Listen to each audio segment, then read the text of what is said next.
Bonjour les amis, nous venons d'avoir une tempête de neige au Québec le 24 avril et oui, ça continue les folies. Alors, les vampires qui jouent avec les thermostats, ça ne pourra pas durer encore des années.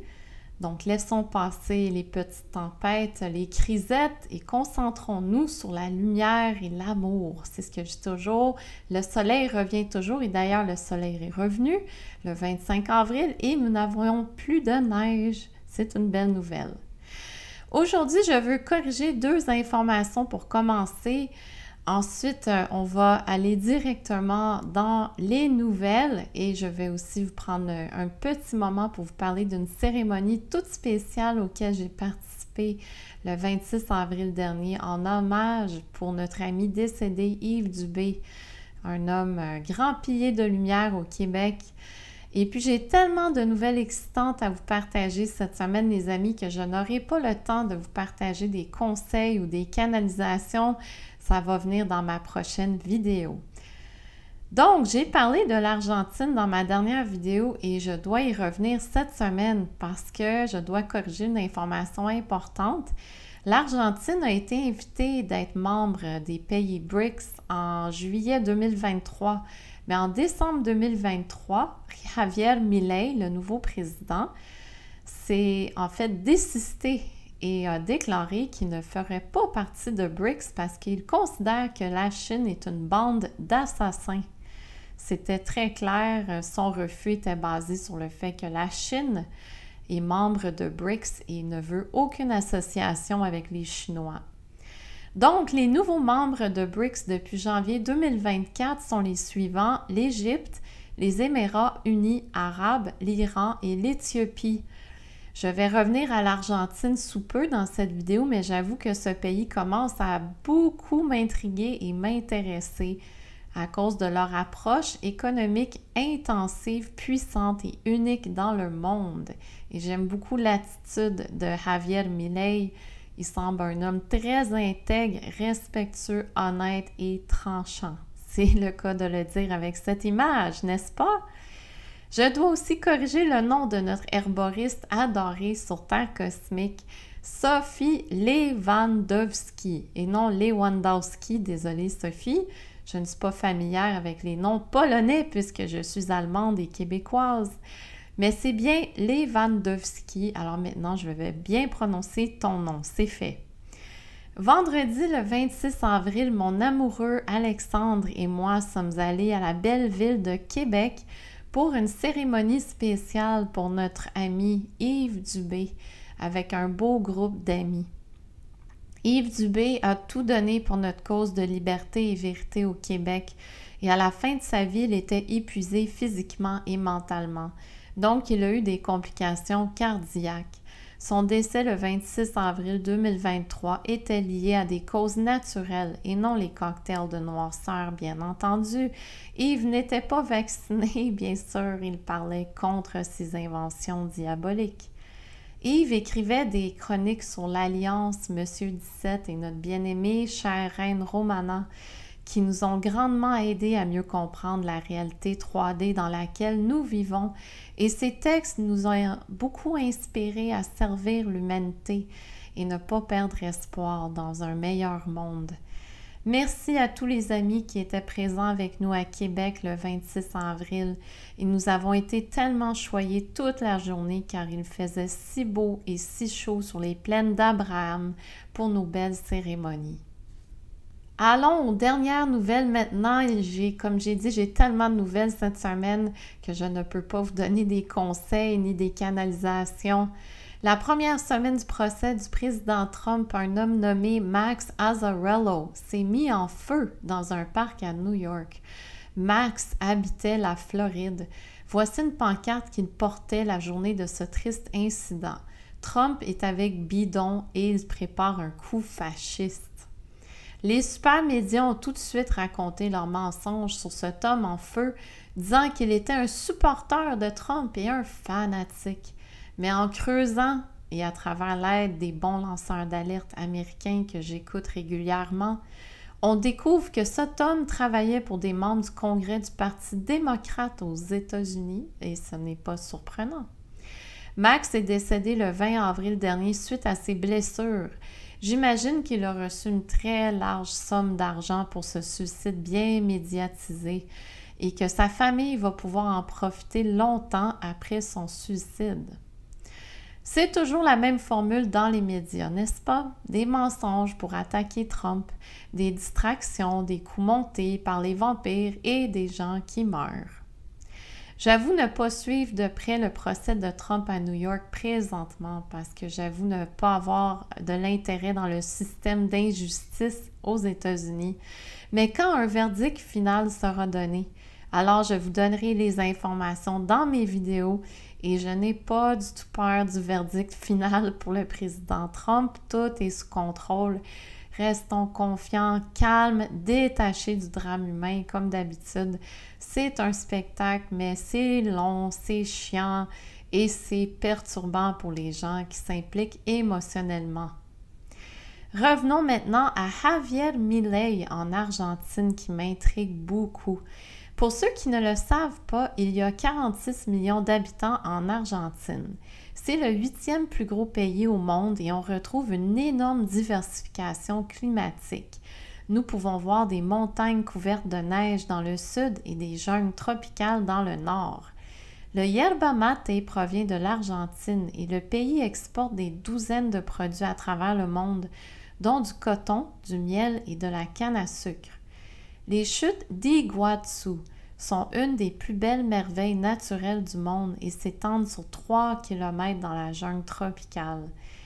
Eh bien, j'ai bien hâte de voir cela un jour parce que l'Argentine devient de plus en plus lumineuse et libre. Le nouveau président est en train de purger le marais sans aucune gêne et avec le grand sourire. C'est inspirant et motivant. Bien sûr, nous le suivons de très près à Terre Cosmique. Milei a annoncé ceci récemment. Contrairement aux prédictions faites par la plupart des dirigeants politiques, des économistes professionnels, de la télévision et des polémistes, je voudrais annoncer que le secteur public national a enregistré un excédent financier de 275 milliards de pesos, ce qui est 310 millions de dollars canadiens dans le premier budget trimestriel. Alors là, wow! C'est comme, il n'y a pas de mots pour ça. C'est incroyable.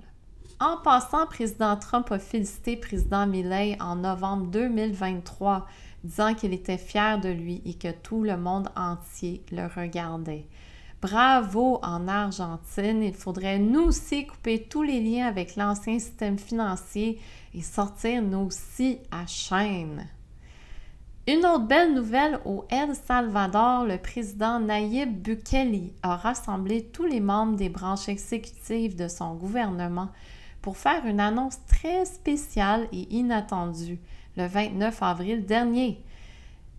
Bukele a annoncé que le procureur général allait enquêter sur leur passé pour trouver s'ils avaient été achetés. Wow! Il explique qu'il ne veut pas travailler avec des voleurs ou des criminels et vous auriez dû voir le visage des membres de son parti. Oh là là, c'était de toute beauté.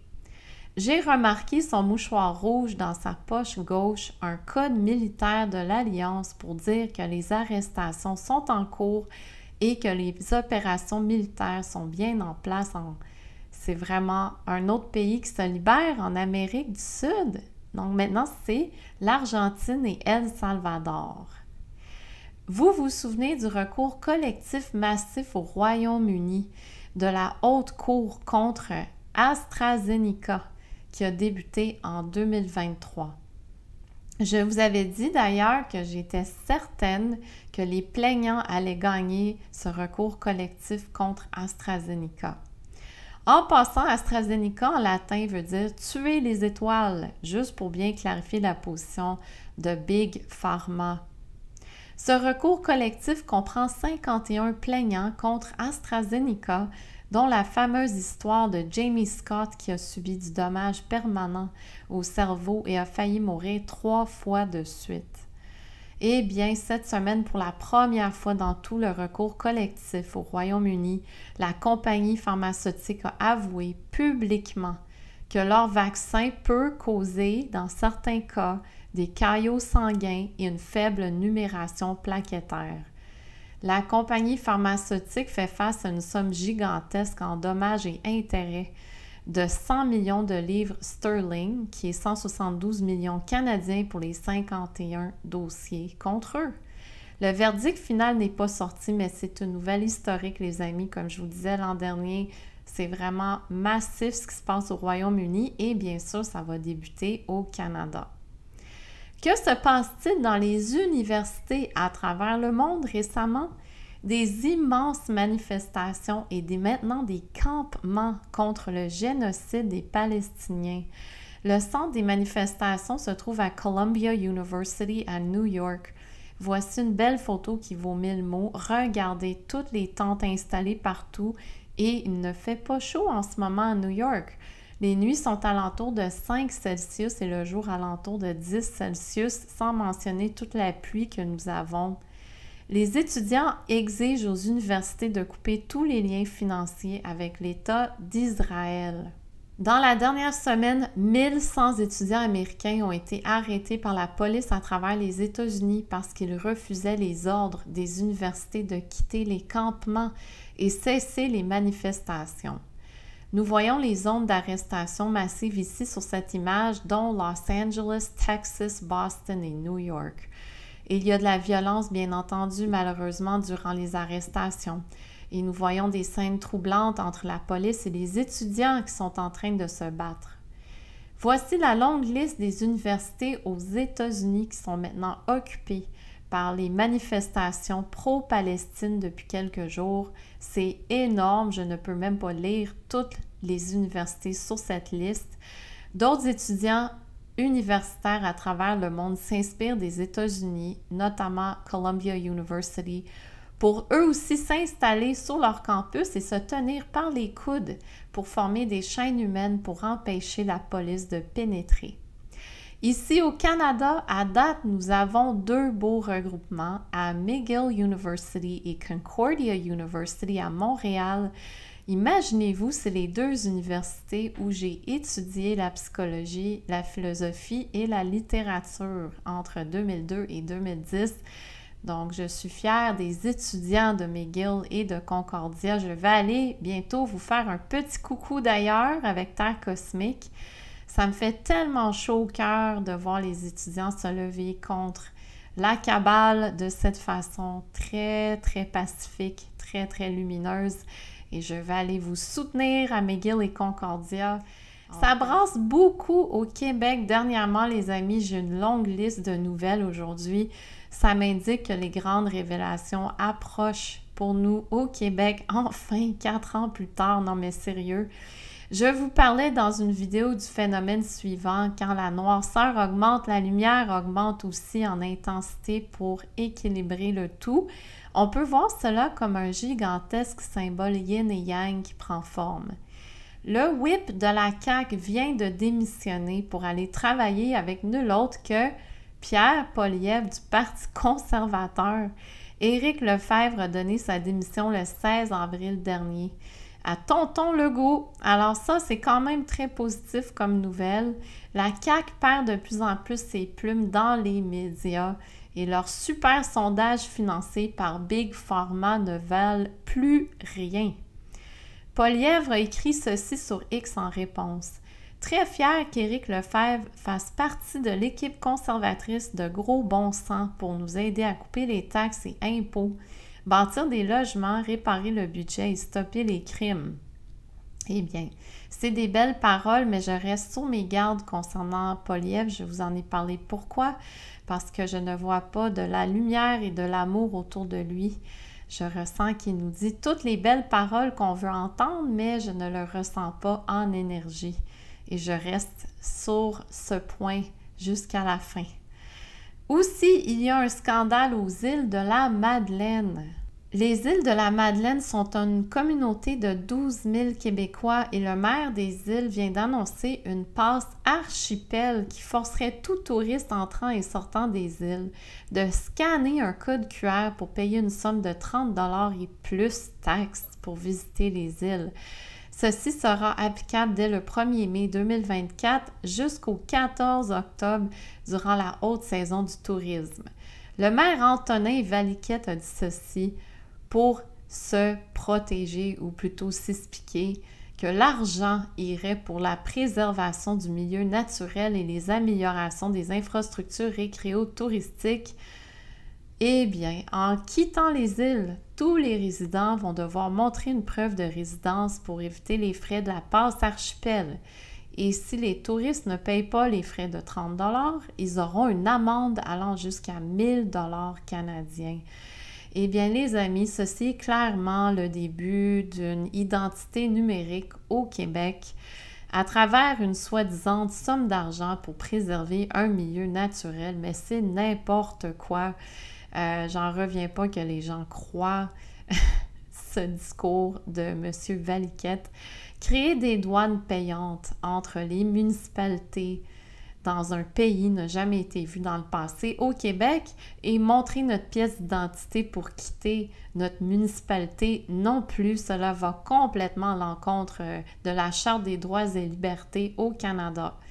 Voyons voir comment les Madelinots vont se lever contre le maire Valiquette et j'ai confiance en leur courage et leur esprit communautaire unifié pour la cause de la vérité et de la liberté au Québec. Autre scandale pour le Québec. Notre professeur préféré de médecine à l'Université de Laval, Patrick Provost, a été congédié officiellement après 22 ans d'enseignement à cette université. Il est présentement en cours pour se défendre et défendre la liberté académique et nombreuses personnes sont présentes pour lui rendre support et bien sûr beaucoup d'amour. Rappelons-nous que Patrick Provost a parlé haut et fort contre les cocktails de noirceur pour protéger les enfants au Québec et il a été suspendu 4 fois déjà par l'Université de Laval. C'est ça, on le sait que les directeurs des universités sont souvent dans la franc-maçonnerie. Ils sont hautement gradés et hautement payés. Il a écrit une lettre de 7 pages en réponse à sa perte de profession que j'aimerais vous lire au complet, mais je manque de temps, donc je vais vous lire juste ce petit extrait. Étant conscient des risques potentiels connus et inconnus associés à ces nouveaux vaccins, je ne pouvais garder le silence sur des enjeux aussi importants où des vies étaient en jeu, en particulier celles des enfants. J'ai donc décidé d'exprimer publiquement l'objet de mes préoccupations vives et légitimes qui ont évolué au fil du temps et qui sont basées sur des concepts reconnus et des évidences et des raisonnements scientifiques solides. Eh bien, je lève mon chapeau à Patrick Provost pour son courage, son intégrité, sa grande lumière, son amour pour l'humanité. Parmi tant de médecins sous hypnose ou bien prisonniers du Collège des médecins ici au Québec, sa cause est notre cause et je sais qu'il sera grandement récompensé à la fin de notre guerre. L'Alliance sait bien sûr qui sont les traîtres et qui sont les protecteurs de l'humanité. Il y a énormément de traîtres au niveau du système médical au Québec et au Canada, mais partout dans le monde. Donc, inquiétez-vous pas les amis, leurs noms sont bien notés. Et une très belle nouvelle qui est sortie le 1er mai ici au Québec, les toilettes mixtes seront interdites dans les écoles au Québec, a annoncé le ministre de l'Éducation Bernard Drainville. Aucune toilette et aucun vestiaire mixte ne peuvent être conçus lors de projets de construction ou de rénovation de bâtiments scolaires. Victoire de ce côté au Québec. Comme je vous dis, quand la noirceur augmente, la lumière augmente aussi. Donc, on va retrouver un équilibre à un moment donné au Québec. Mais on est peut-être les derniers, mais on sera les premiers dans le nouveau monde. N'oubliez pas ceci. Maintenant, pour terminer les nouvelles des 2 dernières semaines, allons voir du côté système financier mondial. J'ai parlé récemment avec ma sœur qui nous transmet ces informations importantes pour nous tenir bien informés. Quand la Russie a débuté ses opérations pour éliminer les néo-nazis en Ukraine ainsi que le trafic d'humains et les laboratoires biochimiques en février 2022, ils font un très beau travail. Nombreux pays ont saisi leurs actifs. Le Canada, les États-Unis, l'Union européenne et le Japon. On parle de 300 milliards de dollars d'actifs saisis. C'est une somme gigantesque. Eh bien, très récemment, les États-Unis, imaginez-vous, ont pris leurs actifs russes de 6 milliards de dollars. Et qu'est-ce qu'ils ont fait avec 6 milliards de dollars russes? Eh bien, ils sont allés financer la guerre en Ukraine. C'est une folie totale. Wow! Alors, c'est la guerre financière à plein feu qui commence, car en réponse, la Russie a saisi leurs actifs américains de JP Morgan d'une valeur de 439,5 millions de dollars, une somme bien plus petite, mais quand même un contre-coup bien réussi. Attendons-nous à d'autres coups et contre-coups dans le système financier. Vous vous souvenez l'an dernier des 3 banques américaines qui ont fait faillite? J'en ai parlé dans toutes mes vidéos. Il y avait Signature Bank qui a fait faillite pour 110 milliards de dollars, Silicon Valley Bank pour 209 milliards de dollars et First Republic Bank pour 229 milliards de dollars. Hein, c'est au-delà de 450 milliards de dollars en banques qui ont fait faillite. C'est un immense montant d'argent. D'autres banques, par contre, ont pris la relève pour les aider, pour les acheter, ainsi que la FDIC. Vendredi, le 26 avril, nous avons vu maintenant, pas First, c'est Republic Bank qui a fait faillite, parce qu'il y a First Republic Bank et Republic Bank qui a fait faillite aux États-Unis pour une valeur de 6 milliards de dollars. C'est une très petite somme d'argent, mais quand même. Encore une fois, c'est une autre banque qui achète cette banque, Fulton Financial, et le FDIC déboursera 667 millions de dollars pour couvrir les dépôts bancaires. Les banques tombent les unes après les autres. Nous allons voir aussi le marché boursier tomber sous peu. Je n'ai pas la date, mais ça devrait être en 2024, sous peu d'après mes visions et les prédictions financières de ma sœur qui est extrêmement bien informée au niveau de la bourse. Voilà les amis pour cette semaine, que des nouvelles et beaucoup de nouvelles excitantes. Tenons-nous les coudes comme les étudiants universitaires font. Empêchons la noirceur de pénétrer nos rangs et nos fronts. Sourions car les élites n'ont plus nulle part où aller se cacher. Même s'ils s'envolent sur Mars pour se cacher dans leur bunker militaire sur Mars, eh bien l'Alliance viendra les chercher. Donc, je vous invite à vous abonner à notre infolette au www.terrecosmique.com, notre refuge spirituel virtuel pour les moutons noirs. Il y a une fenêtre à droite où vous pouvez inscrire votre courriel pour recevoir nos infolettes hebdomadaires à chaque samedi matin. Ça part bien la fin de semaine. Et vous pouvez faire un don à Terre Cosmique en allant dans la section « À propos et contributions ». Nous vous remercions énormément. Et vous pouvez vous inscrire à mon infolette personnelle au www.noracaron.ca pour recevoir toutes les nouvelles de mes événements et mes formations et bien sûr mes vidéos. Je vous aime les amis et à très bientôt.